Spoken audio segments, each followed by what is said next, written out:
Across various channels, such on Instagram and YouTube, and even per email, we get a lot of questions concerning the kettlebell. So in this video, I want to answer 20 of the most commonly asked questions surrounding one of the best tools that exists on planet Earth. But before we get started, we help busy over 40s get in shape with only 30 minutes of kettlebell training per week in the next 30 days. If you want to find out more about our method, download our free ebook in the first link in the description. Grüezi miteinander, Gregory von Lebe hier.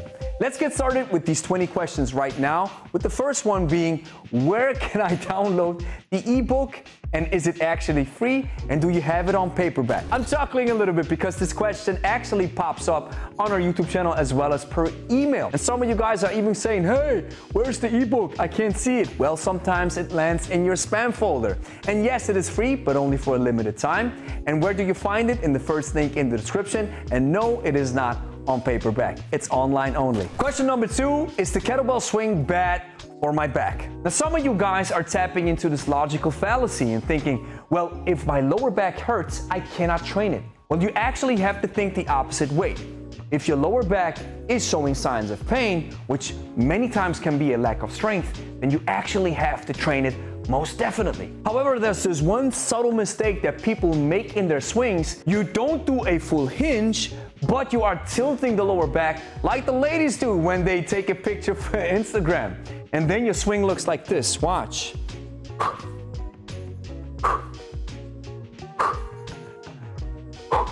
Now this puts a lot of strain on your lower back.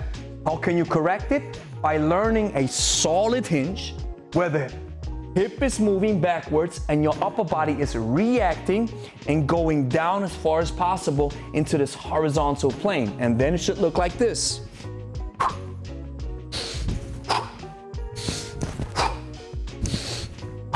Question number 3, do I have to pull the kettlebell into the backswing? Yes, you have to. And let me show you how. You've maybe heard the phrase, engage with your lats in the swing. Great, but what does it actually mean? It means pressing your arm into your body. And you can do this right now. Press your arm into your body as far as you can, and then push, push, push, push.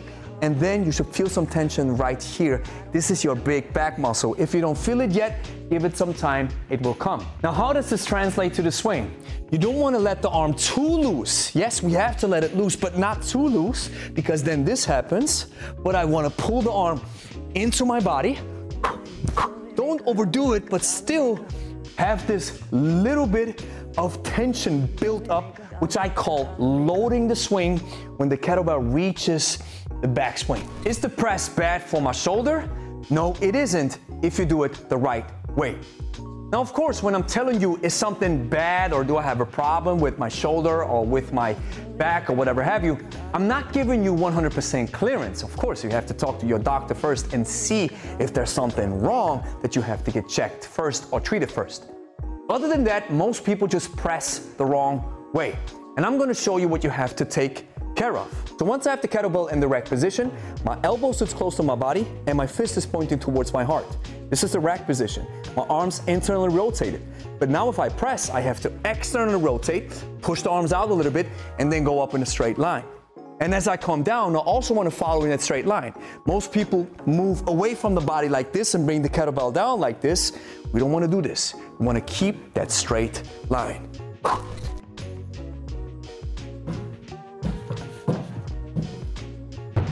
Question number 5, is the squat bad for my knees? Well, let me ask you this. Are you doing this? Sitting down, then standing back up? I'm guessing you are. So hey, what is this? This is a squat. 99% of people, when they sit down into the chair, they do it properly. But when they squat, as if in an exercise, their brain shifts and then they do stuff like this, right?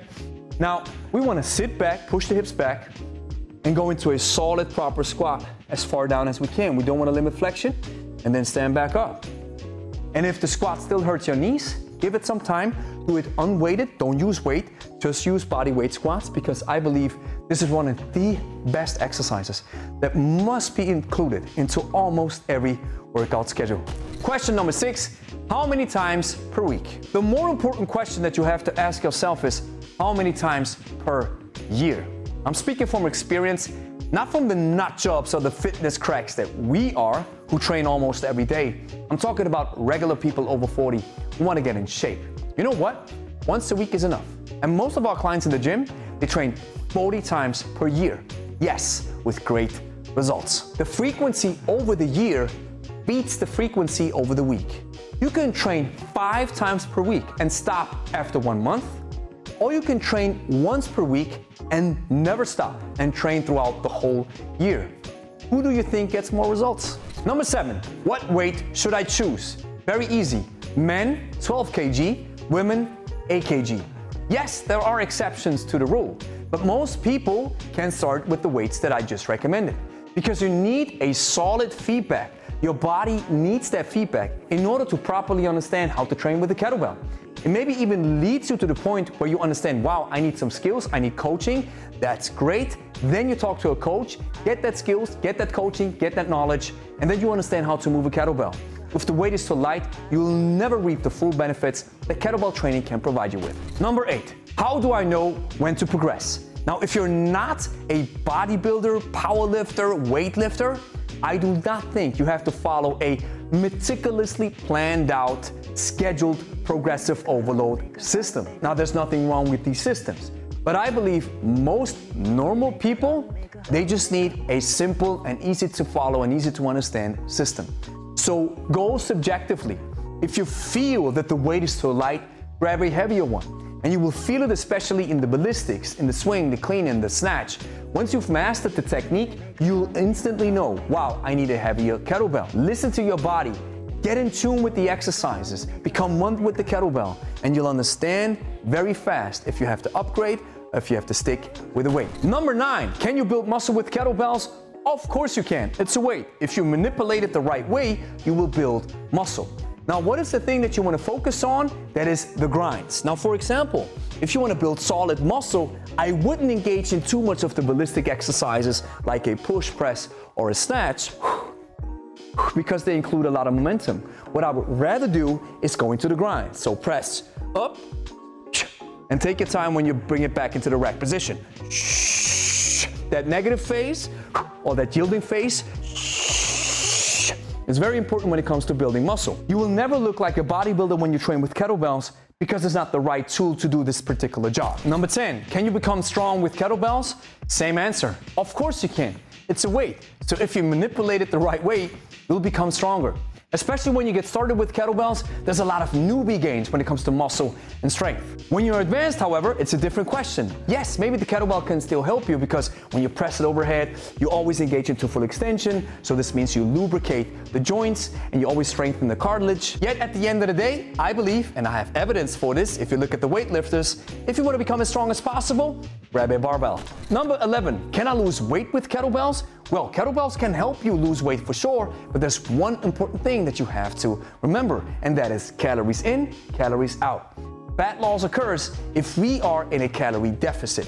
So what you do in the kitchen is probably a little bit more important than what you do at the gym. Yet what we have noticed is that regular training will always keep you connected to your goals. So because you keep working out continuously, that raises your inner conviction, where you say at the end, when you go to the bar, guys, 1 beer is enough. Chips? Not today. Pizza? Nah, I'll have something better. Number 12, can I train every day? Yes, you can, but for most people, I don't think it's recommended and it's not even necessary. Train at least twice per week and keep moving as much as you can throughout the day. Number 13, is the kettlebell pseudo for beginners? Yes, it is. There's only one caveat. It requires some technique. And that's why most people shy away from it because they think, well, I have to learn. But if you are an avid learner and you're looking for a tool that you can use at home and get into the shape of your life and you want to learn a little bit, the kettlebell is perfectly suited for you. Number 14, what kettlebell workout should a beginner do and what are the best exercises? I'm glad you asked. These 3 exercises are the best for beginners. The deadlift, the double-handed press, and the goblet squat, or if that's too heavy, a simple bodyweight squat. 1 minute per exercise. That equals 3 minutes of work. Try to work as continuously as possible. and try to do 3 to 4 rounds. That's maybe 12 up to 15 minutes of work. Always rest according to your perceived exertion, and you have a great beginner's workout. Number 15, can you lift the foot off the floor when swinging? Yes, you can. We call it the foot kick technique. Watch my left leg.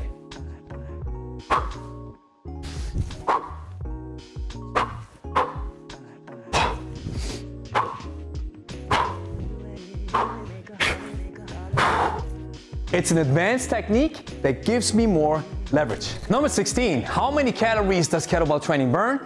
If you'd ask Chuck Norris, he'd probably say all of them. This is of course an individual question, but I can guarantee you that if you train with kettlebells the way we train with it, in the hunter-gatherer method, where you keep moving with it for continuous minutes without dropping the kettlebell down to the floor, you have a lot of time and attention, you have a lot of movement, and I believe this burns a little bit more calories than just sitting in the gym pressing and pulling a couple of machines. That being said, don't focus too much on the calories. Focus on the workouts. Do it for the next days, the next weeks, months, years, and you will see massive results down the line.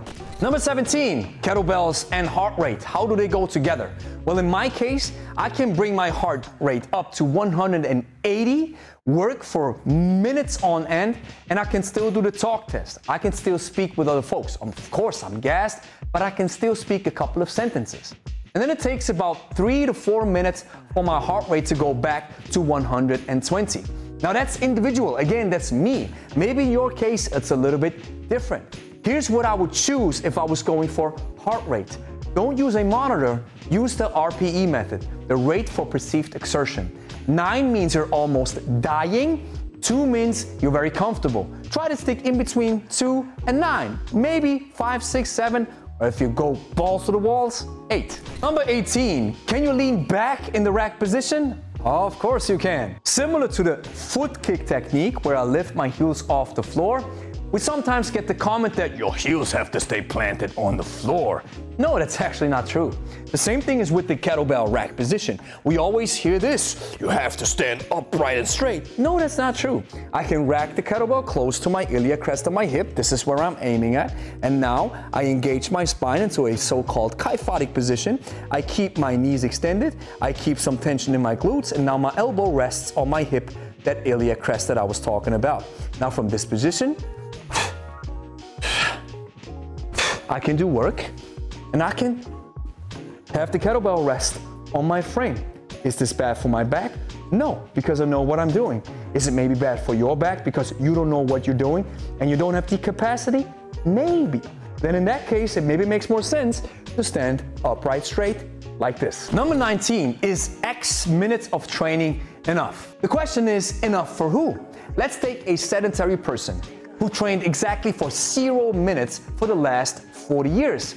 Now they start picking up a kettlebell, and now they exercise for 10 minutes per week. 5 minutes twice a week. That is awesome. And you'll see some major improvements if you stay consistent. 5 minutes for me, for a crack, a fitness addict, a kettlebell addict, that's not enough. I have to get more of this powerful drug that I'm already addicted to. So you see, it's not an easy to answer question. So if you have never trained in your life, a couple of minutes is enough.